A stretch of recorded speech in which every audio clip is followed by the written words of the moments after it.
We got a great guest for you tonight, trying to tell you how to get in shape for your 2023 year. Stay tuned.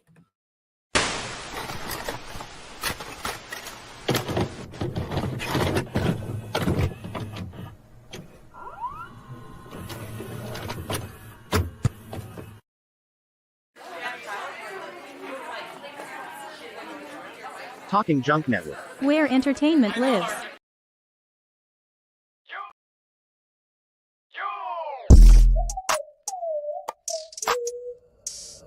Welcome to Talking Junk. I'm your host, Jason Melendez. Live now every week. Talking Junk. A multitude of professionals in different aspects, different walks of life. You have to come on and talk junk like a normal person.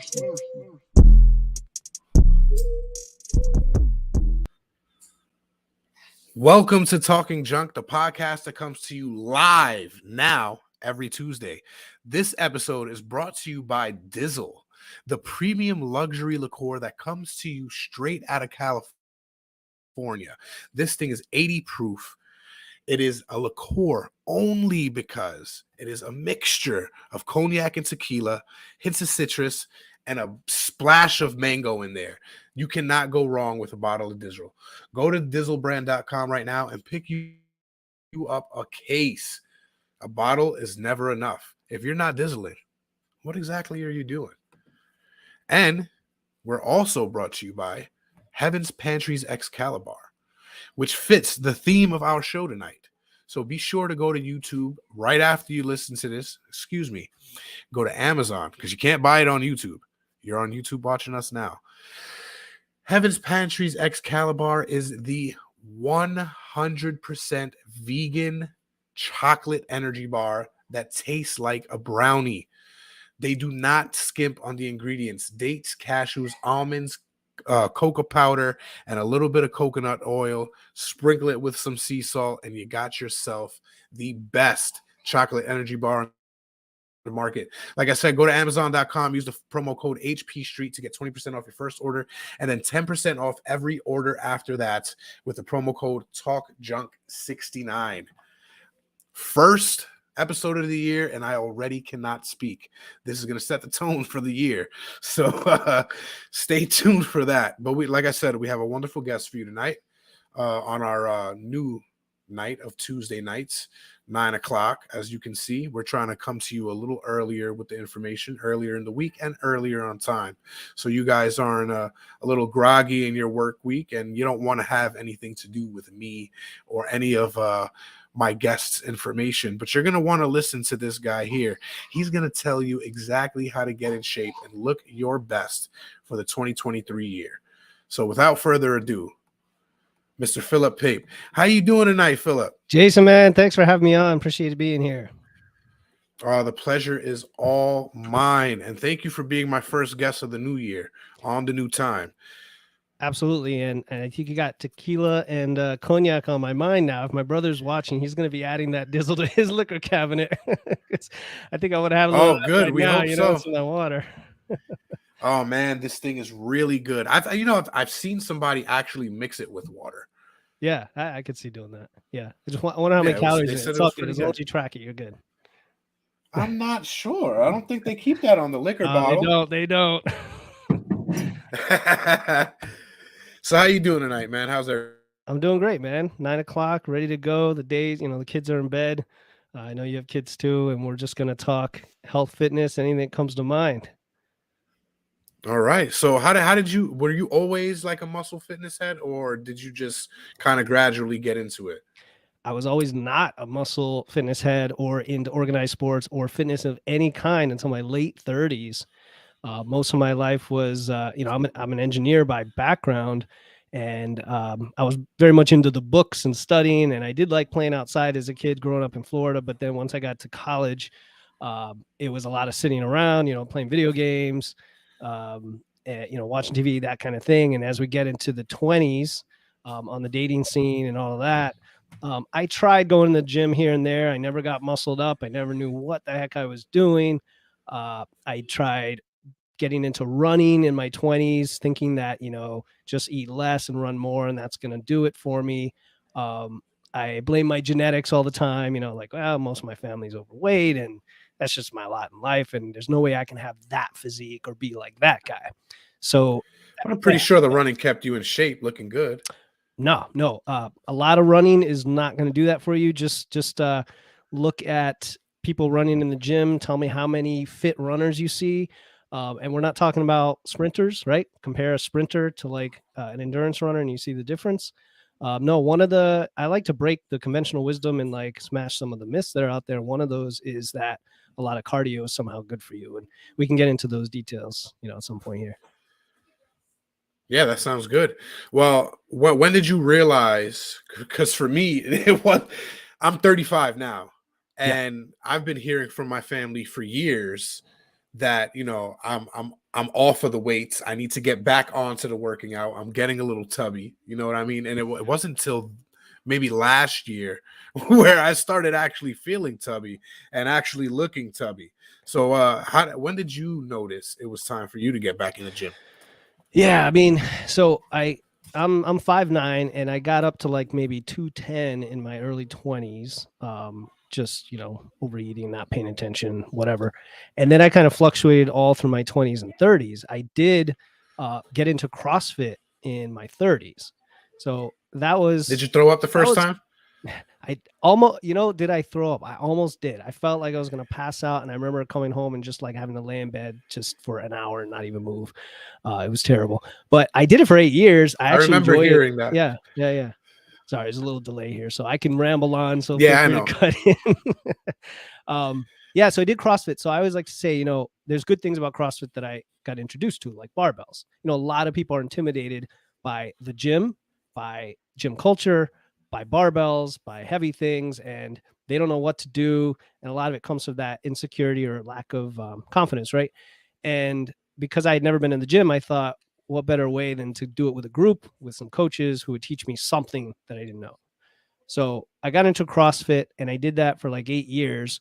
But like most people, it was WODs. It was workouts of the day. It was a lot of the high intensity stuff. There's a lot of barbell work, but it's not in any organized fashion that actually helps you build strength over time. It's not bodybuilding. It's not strength. It's not powerlifting. It's none of that. It's more of just random, whatever day you come in, this is what you're going to do. So that was my 30s. I would say I got more athletic. I got more conditioned, but I didn't improve my body composition. Like I didn't. And that's what I'm all about now, right? Is burning muscle, building muscle and burning fat. So in, 2019, only about 4 years ago, did I seriously start to learn about strength and focusing on strength and lifting heavy, low reps, taking a lot of rest, not overdoing it and doing all this cardio. And then eventually that led to me learning that I need to fuel that strength. I need to eat a lot. I need to eat a lot of protein. And I kind of overdid it in that way. So then I gained like 30 or 40 pounds really quickly. All right. And maybe you can relate to that a little bit of, like you gain the excess weight, even though you also have some muscle. Right. Yeah. So then COVID came. COVID came and the lockdowns came. Everything shut down. The gym shut down. I was just getting into getting stronger. And now I had to make do with like a band, 2 sets of dumbbells, and like a pull-up bar. Okay. So fortunately, my coach at the time, he wrote some programming for all his members for free. And he did some creative stuff that I could use. It was a lot of calisthenics and body work stuff. It was fun, but it wasn't helping me get a lot stronger. So I said, I got to start acquiring things. I have to get a rack, a barbell, plates, all this stuff at home. Fortunately, I have the space for it.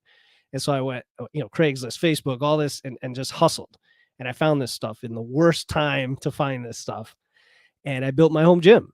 And so I started getting into it. I followed Starting Strength by Mark Ripito. I don't know if you're familiar with that program, but some people have heard of 5x5. This is like a 3x5. Basically, it's the big lifts. It's squat, deadlift, press, bench. Okay. And that's basically it. Maybe some pull-ups, some rows, and stuff like that. So I did that and started to get really strong. Like my lifts went up. I was initially squatting something like 225, and that went up to the 3s, and then deadlifts went up to the 4s, and got pretty strong. So that was in parallel with me gaining all this weight. All right. So then I'm like, well, now I need to do something about the weight. I've got this muscle. I want to reveal it. What do I do? And I spent a solid year learning everything I could about nutrition, reading books, watching podcasts, reading research papers even, and learning everything I could. Sorry, man, the screen. No, you're And good. You're good. and then I started kind of my own personal transformation sometime in 2020, and I went through my very first like true fat loss phase done the right way. And there's some key ingredients we can go through and like pillars for that. And I know you're personally interested in that. Maybe we could talk about. I am. Now And you then, mentioned the yeah, right way. Yep. How many people right now are in the gym trying to obtain the same goals you are, but are doing it wrong? If I had to guess, 90%, 95% of people are doing it wrong. Yeah. Now that's just by sheer research, or that's from actual work. Yeah. I mean, if we're talking fat loss specifically, if you look at the statistics, people that diet, they tend to regain the weight within a year. Most like something like 50 or 70% of people regain it within a year.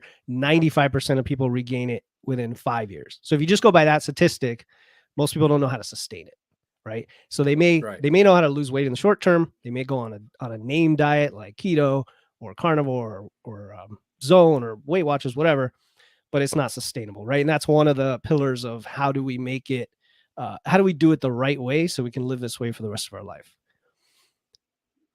So I got into all that, learned a ton, and then in late 2021 I started my podcast, Wits and Weights, which is going strong now in 40 plus episodes. So I have a bit to catch up to some other podcasters. But I started that, and then I eventually became a nutrition coach. So interestingly, how that happened is I had a power lifter on my podcast that I knew, and she hung out with me after the show, and she's like, "Hey, my nutrition coaching contract is expiring, but I've learned so much from you about nutrition and training in like just binging the show." And at that time it was like 15 episodes, that I think I can learn a ton from you and actually do this right. I want to hire you after you're done if you want to become a coach. So that motivated me to do that, get my certification. And then since then, I just worked with a ton of clients. Yeah. She must be super jacked. So you must have been flattered. Yes, exactly. She's super fit. She actually is, she came in second place in the USPA Connecticut for her weight class last year. And she actually was, what's her name? If you don't mind me asking, I'll pull up a picture. Yeah. Tyla Sierro, TYLA SERRO. And she wouldn't mind saying this. She's on Insta at Tyla Sierro. Got her. Yeah. And anyway, I mean, so, and this is a side thing for her, right? Like she's an engineer. So this is a side thing for her. Like it is for most people. I don't think a lot of people make a living doing that. But anyway, so I helped her out. Yeah, for sure. So I helped her out. And then since then I've helped a bunch of other people out, and I'm just trying to make the rounds and try to make an impact and help people out, on shows, podcasts, and everything else. Yeah. Trying to make your rounds, do good for, the fatties like me in the world. There you go. Jacked. Yeah, she can. Let's see. I think she's back in the low threes for her squats. So she's like squatting almost as much as me. I'm not super strong. There's guys that lift way more than me, but she's strong, bro, for sure. There you go. Yeah. So anyway, I still coach her. I've been coaching her now for quite a while. And the biggest thing that I've learned. Now does she do competitions? Yeah. She, like I said, she came in second in the U.S. Powerlifting Association for Connecticut, and she's also a referee for them. Now, is she gonna try to get into any bodybuilding competitions, or she's just into lifting? Just into lifting now. I could see that happening in the future. She's got stuff happening in her family. I don't want to reveal on camera that she has to focus on first. Right. But she might do that in the future. Yeah. Right. Understandable. And I won't say what I want to say in celebration, but I will say we'll get into that. Yeah. Weights and wits. Wits and weights. Now, excuse me, wits and weights. And I have it right here in front of me. And It's all you good. would think I read it right. It's all good. So was it the podcast first, or was it the name of your nutrition and health coaching? No, it's a podcast. And is that first. something that you would be able a podcast first? Now, her being a champion, well, second place is still a champion, whatever, you know, lifting. Does that go on like some type of resume that you keep? Like, is that something you'll pull out? Like, look, my training, I have, you know, bodybuilding champions under me. I get it done. Yeah. I'll make sure you're there. I'll say probably not for me personally, because first of all, she did that before I started working with her, so I can't take credit for it. And you know, I'm more on the nutrition side than on the lifting side. But the reason is she promotes me more than I could promote myself all the time. So she's always putting it out there, saying, "Hey, look, here's my coach. Here's why I'm able to stay accountable, consistent. I'm eating well. I'm lifting. I'm doing all this stuff." And she puts that out there. I don't have to do that. And that's how I like it to be. I like to share the information and help where I can, and then it kind of promotes itself. Plus, a lot of my clients are not necessarily like her. She's a little bit of an outlier. Most clients are like kind of the average person who just has a little weight to lose and they want to build some muscle and just look better. You know, that's the average person. Okay, I can see that. Yeah. That's a good way of calling us fat. I understand. No, I was there, man. All right, now tell us a little bit about your nutritional program. What are some things that you, because you can't obviously go straight into a diet or change your routine dead on. Sometimes it works out that way, but in other times you kind of got to ease into it. What are some of the things that you find help people ease into that nutritional diet rather than binging on fast food or whatever we make at home? And you hit the nail on the head, right? Because when I have clients coming to me and they're like, I've got to lose 20 pounds, I've got to lose 30 pounds, whatever. We have to have that conversation and step back and say, has whatever you've done in the past worked for you, right? Like you're 40, you're 50, whatever. And you've probably dieted many times and you probably lost weight many times and then you gained it back. And even when you lost the weight, did you really feel happy? Did you feel like you achieved your goal? Did you feel like your body was where it wanted to be? And if not, something has to change. So what you suggested there was like, there are practices and habits and behaviors that all need to shift. And so when I work with a client, I usually go through 3 phases over 6 months. 6 months is a good time frame, right? I'm not going to do a quick fix. I'm not going to do a fast challenge. I'm not going to do a 21-day, whatever, a cleanse, any of that stuff. You're going to work with me. It's going to be for 6 months, but it's not going to be for 5 years, right? There's like a good sweet spot. I would say the first anywhere from 4 to 10 weeks is going to be what you talked about. It's like a pre-diet, get your shit together phase. Okay. So it's right. It's whatever the big red flags are for you, which may be different for somebody else. For somebody, it might be they get 4 hours of sleep every night, right? And they're going to fill out an intake questionnaire when we start working together. It's going to explain their dieting history, their sleep, their stress, their training, their food logs, all this stuff.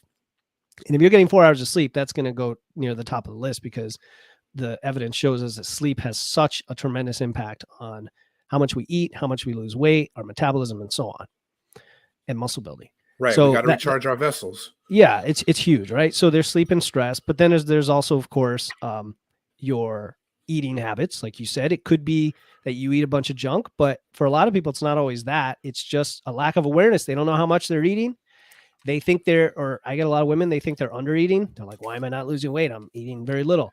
We look at the food logs and, you binge at night and you binge on the weekends and you don't realize that you're actually going way over your weekly, what your weekly target would be just to maintain your weight. Right. So getting that awareness, here's another big thing, man, strength training. So like, I'm a huge advocate that strength training is a massive pillar of nutrition. Some nutrition coaches don't put that emphasis there. If you're going to work with me, you have to be open to strength training or already strength training, period. I don't care if you're 70 years old. I don't care if you've never lifted before. I don't care if you have pain in your joints. Like now, everybody can lift. Yeah. Give us a little definition of weight training. Yeah. Yeah. Good one. Good one. Yeah. I throw all this stuff out there. It's like, you know what I'm talking about. So for me, it would be strength, focusing on strength first and foremost, if you've never done it before. And it's focused on doing that as efficiently as you can, moving the most muscle mass, and as safely and effectively with as few tools and complexity as possible. So keeping it simple. What does that look like? The squat, the deadlift, the press, the bench press, right? And maybe some other pulling movements. There are a lot of great programs Now, out are you there. an advocate for power sets? For what? Power sets? Like if I'm holding the dumbbells out and I'm doing my squats, then I'll lift at my end of my squat. You know what I mean? Do you incorporate push presses? Yeah. Yeah. Yeah. I mean, with the squat, I mean, do you incorporate exercises with other exercises to maximize your efficiency? Because you said keep the body moving and everything, and I know those are something that keep you engaged. Yeah, so you're talking about like a power movement or speed movement, like you see. So I would say that the compound lifts are sufficient for beginner to start. So meaning the full low bar back squat. I prefer the low bar to the high bar because it engages the hip musculature as well. So it's like the most muscle mass you could possibly engage. And you're also engaging your core. You're actually stabilizing with your back. There's so much muscle being used in a squat. I prefer the deadlift because we all have to pick stuff up, put things down. It engages your hamstrings, it stabilizes your back. People talk about a weak back or a bad back. Everybody has that because we're destined to have that as humans. The best way to reverse that and work on it is to deadlift. Don't avoid deadlifting because you have a bad back. Deadlift because you have a bad back. That's the philosophy. It'll improve your muscles and help support that spine. Right. And then, oftentimes we think it's going to do the opposite. Like if I deadlift that, I'm going to break my shit. Exactly. And you have to work up. It's not like, I mean, I can deadlift 425. You might deadlift 95. It's okay. You start there, then you go to 105, then you go to 115, and you keep going over weeks and months, right? What? Go lower. Okay. What? Not for you, man.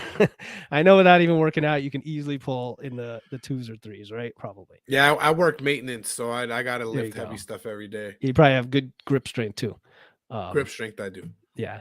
So, the deadlift and then the pressing movement. So the bench and the overhead. So a lot of people talk about the bench press because it's part of the big 3, which is great for upper body strength, but I love the shoulder press as well because it's just great. I mean, be able to push stuff over your head and getting that full mobility is awesome. So with those 4 movements, plus maybe pull-ups or chin-ups, you can go for 3 to 6 months and gain a tremendous amount of strength with not so much time in the gym, with really good recovery.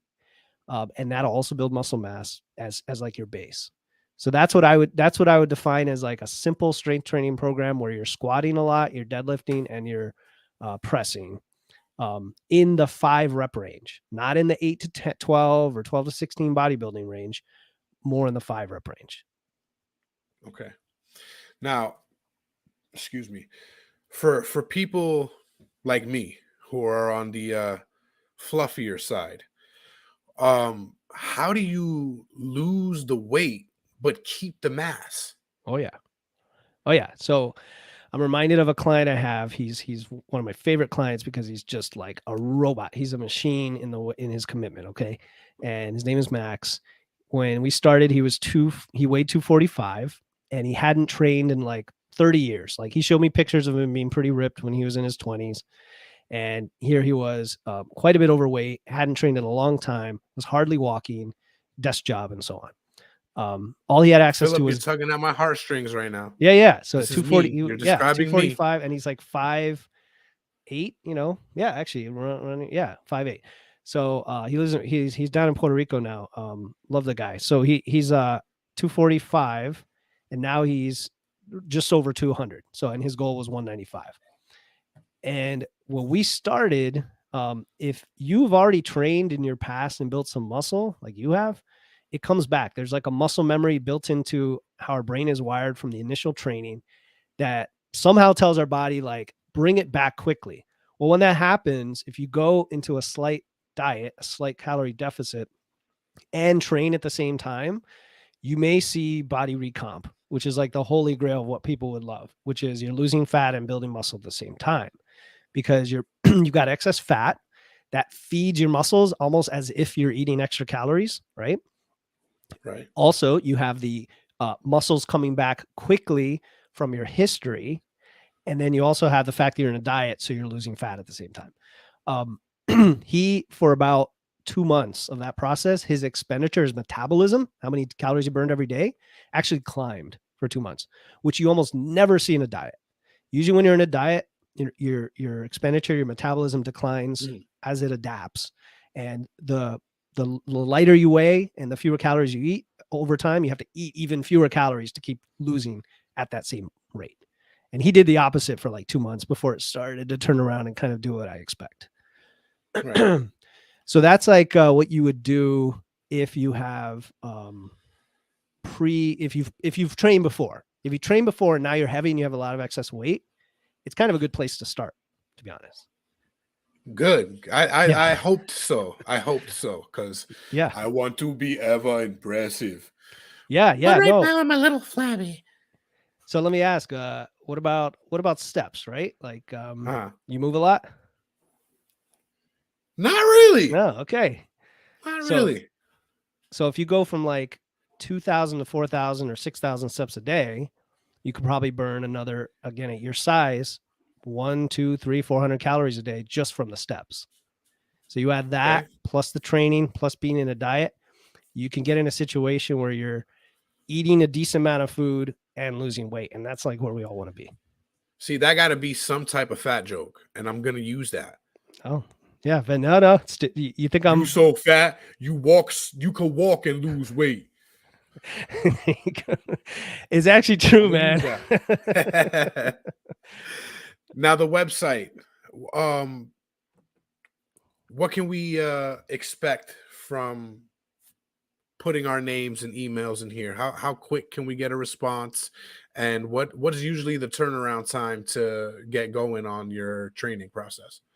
Yeah. So if you enter your name here, you'll get some freebies from me, and then you'll be on my email list and you'll get info.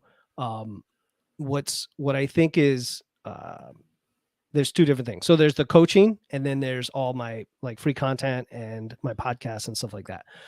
If you subscribe, you'll be on my list. If you're interested in coaching, you could go specifically and apply for coaching. Hey, thanks, man. You'll check that out. You can specifically apply for coaching. So if you said like learn more and then you went in there, then you could apply. I ask you like 5 questions. You reach out to me and then I give you a call. It's probably within a day that I reach out or less, same day. We schedule a call, everything's super professional and convenient for you. And then we talk about your goals. We talk about what your goal is, what you've done in the past, and what are we trying to achieve. And if it's a good fit, we make it happen. And then we can talk about pricing, promotion, all that good stuff. So yeah, what you're showing here, the community is my Facebook community. If you join there, I'm posting stuff almost every day about strength training, some of the stuff we just talked about. We have live videos. I do just like what Jason's doing here. I will do live podcasts and trainings that become podcast episodes. So good stuff. And there's the podcast. Same as the website, Wits and Weights. Oh, there's a blog too. All right.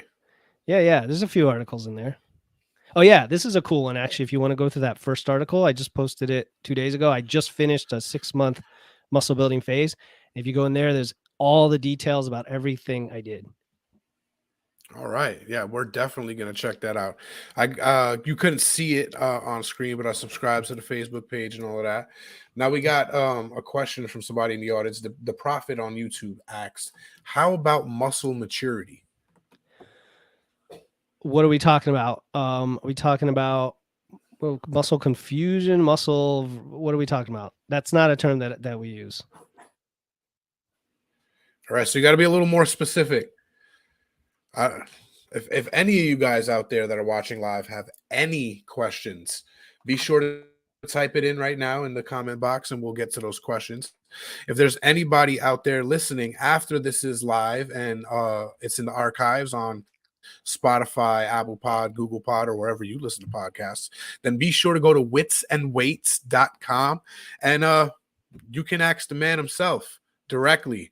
But first, you have to, it is a must, click on the same thing you see me click, add your name and email, subscribe to that list, and then go all the way down before you ask your question and hit that Facebook page. You're going to want to get on there for all the information that you can get, anything that you can soak up. That's awesome, man. Yeah, I'm gonna learn a few things here. I should be doing this on my podcast, all the screen shares, and it's good stuff. Muscle I maturity. try. Do you know what that he's talking about? I'm trying to think. Even from all the I'm bro not science and sure what he's bodybuilding talking stuff, about. I don't know what that is. I mean, I've heard a lot over the years. Muscle maturity. I don't know if he's referring to like the muscle memory from previous training or not sure. I don't know. If he gets He back to us, let me might know. just be Yeah. talking about muscle retention from past workouts. Yeah. Because I mean, I could go on about like, different modes of training for bodybuilding and myo reps and rest pause sets and all this great stuff, but I'm not quite sure what he means there. But yeah, anyway, I Right. mean, here's the thing. So I'm a nutrition coach, just to be very specific, and I'm not a personal trainer. I could easily do that. I just don't want to spend my time doing that. I think there's a lot of great trainers. There's a lot of great people that write programs out there, and I refer my clients to a lot of those, and some of them are free, some are paid, whatever. But my goal is to work with you. I think getting back to your original question from way back early in the episode was before we even go on a diet, putting in place all these things, making sure that you're training, making sure that you're walking, right? And then making sure that you're tracking your food. Yeah, this kind of lays it out. Actually, this is a good I one. got you. Kind of lays it out of getting consistent before you diet. Because if you're not consistent before you diet, how are you going to be consistent when you're dieting? Right? Right. Exactly. And consistency is the key to anything. Whether you want to start a business, keep a relationship going, or get that fat gut down, you got to stay consistent. Yeah. And what is consistency? It's just discipline and doing the same thing every day until the results happen, right? Like, don't focus on the results, focus on the process. And some people need a coach. I mean, a lot of people who work with me, they've been in a conversation with me for weeks or months, and I'm not selling it. I'm not selling to them. We're having a conversation. They might say, how do I get enough protein? Or I'm struggling to do this. And I'll give them a tip, and they'll go on and try to do it on their own. But eventually some people realize that you need that extra accountability, or you need somebody that's looking over your shoulder weekly that says, here's what we're doing. Let's push, let's push, let's push. Just like any trainer, just like any, like a business coach, just like a teacher. And that's what I like to do. And it's not for everybody. Not everybody's ready to invest in themselves. Maybe some people can't even afford it. Although I would say there's a lot of things we pay for in our lives that we don't need to be spending money on, and our health is probably the most important thing in our life. So that's what I would say. And we never realize that until it's too late. Yeah. But before I let you go, before I let you make your last plea to the fat audience there, because hey, don't take no digs, don't get mad, audience. I am fat too. Don't make me pull this gut out. All right, we're all trying to get fit for 2023, so no shame in it. Now listen to his 5 steps for this 6-month one-on-one workout for your nutrition. All right, you're going to be restoring your metabolism by eating enough food. Yeah, you're going to balance. Yeah.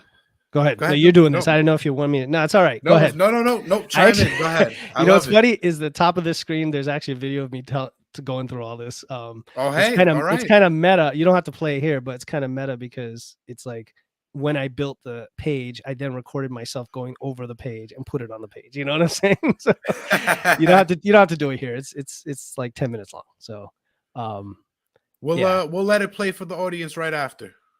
Yeah, that's fine. That's cool. No, I appreciate it. Yeah. If you keep going, I mean, look at what it's about. It's about getting back to homeostasis, getting consistent, putting habits in place, being aware of what you're eating, right? Because you're going to find out you don't need enough protein, or you're going to find out that you eat a lot on the weekends and you don't realize it, right? And you're going to be aware of all those things. You need to be training, you need to be walking and not doing too much cardio, because too much cardio is going to cause extra stress, poor recovery, and it could cause an adaptation where you actually burn fewer calories because your body is becoming more efficient. So you ladies out there who like to run all the time, if you just stop running and start lifting, you're immediately going to see a big shift in how lean and tone and your ability to lose fat. Okay, so we're talking about PEDs here, because that's not my area. High TSH levels. Yeah, let's keep going. Sounds like you need to see a doctor for them high THS levels. All right, I don't know what that is. I don't know who you were dating. No, I love you, Mach. Well, I'll make sure you guys get on the same type of page and wavelength. He's Absolutely, actually man. one of my co-hosts on the break room, so I'll make sure he gets your email and all of that. Yeah, no, cool. And I know a lot of good trainers too. If you want to get into specifics about that, but yeah, no. So it's getting your ducks in a row, and then going for a diet, and the diet becomes really easy because you got your ducks in a row. That's what we want to do. So if it were you, Jason, if we were working together, it would be 4, maybe 6 weeks of understanding what you eat, how you train, how you walk, sleep, stress, and so on. But then taking baby steps. We're not going to try to fix everything overnight. We're going to go on week 1 and say, okay, what's the biggest thing right now? Maybe you're not getting enough protein. That's usually a problem with women. They undereat protein significantly. Men tend to have less of a problem because they just eat a ton of meat and stuff. It might be that. It might be thyroid. Yeah. Okay, so TS3 and T3 and T4. Got it. That's what he's talking about. Okay. Hey, that's awesome that he brought up thyroid issues, because thyroid is one of the hormones that is key to our metabolism, right? It regulates our metabolic rate, and it also declines when we're on a diet, which reduces our metabolic rate. I've had clients who, in perimenopause, postmenopause, women who've had thyroid downregulation, and they've had to have, some sort of treatment for that, like hormone treatment, or synthetic T3 or T4, I forget which one. And then it causes their body to stop downregulating so much on their metabolism, meaning they don't have to cut calories so much. They were cutting it so much, feeling they can't lose weight. And now, because they are regulated, they can. So I think his question was about high thyroid levels, though. I guess I'm not. Yeah. He said, how about training again with high THS levels? Yeah, I have to go do some homework on exactly how to answer that question, man. Sorry. Yeah. It's okay to say I don't know, Right? No, because you don't want to give somebody wrong information. That's right. That's how you know you're a true professional. Yeah. Well, Philip, thank you so much for coming on and educating us on how to try to get fit in 2020, how to keep our mass but lose our fat, and how to walk more or less, depending on what you're doing. So thank you. Yeah, we just scratched the surface, man. We can talk anytime if you want to get into some more details, but I appreciate you for the opportunity. You are welcome here whenever. Yeah, appreciate the opportunity, man. It was fun. Hey, the pleasure is all mine. We like I said, the year is still young, and I would love for you to come back on, explain a little more about your program, get some more people educated about what you do, and see if we can get some good questions and good stories going with some of these people that might take your advice this time around. Sounds good, man. Thanks, Jason. Thank you. You have a great night, and I'll see you in just a second. Sounds good. Well, you know what? Before you leave, sure. Why don't you give everybody your plug? Yeah, I mean, you plugged me quite a bit already, but yeah, witsandweights.com is the place to go to connect with me, and the Wits and Weights podcast. We're up to 40 episodes now, and we have a lot of great interviews, just like Jason does on his show, from female hormones to men's health to training and everything in between. So check it out. It's totally free. And I'm super responsive if you want to reach out to me on Instagram at Wits and Weights or on Facebook in answering your questions. So thanks for watching this and connecting with me. Thanks, Philip. And we'll see you in just a second. Thank you guys for tuning in. I know it's a little, it's not short notice. I've been telling you guys for the better part of a month that we're going to go on Tuesdays, but thank you for tuning in tonight. For you guys listening on Spotify, be sure to tune in every single week for these interviews with these wonderful people, this great information. Be sure to go to witsandweights.com right now, enter your information there. Subscribe to the email list, subscribe to the coaching. If you got to take a little bit out of your fast food budget at lunch to get your weight down and do it the right way with your little Jiminy Cricket on your shoulder telling you how to eat better, eat right, walk more, then do that. take that little bit out of your budget. You can afford it. We're eating too much fast food out there and not worrying about ourselves. So in 2023, let's worry about it ourselves and each other. Until next time, we love you. Thanks for tuning in. Peace.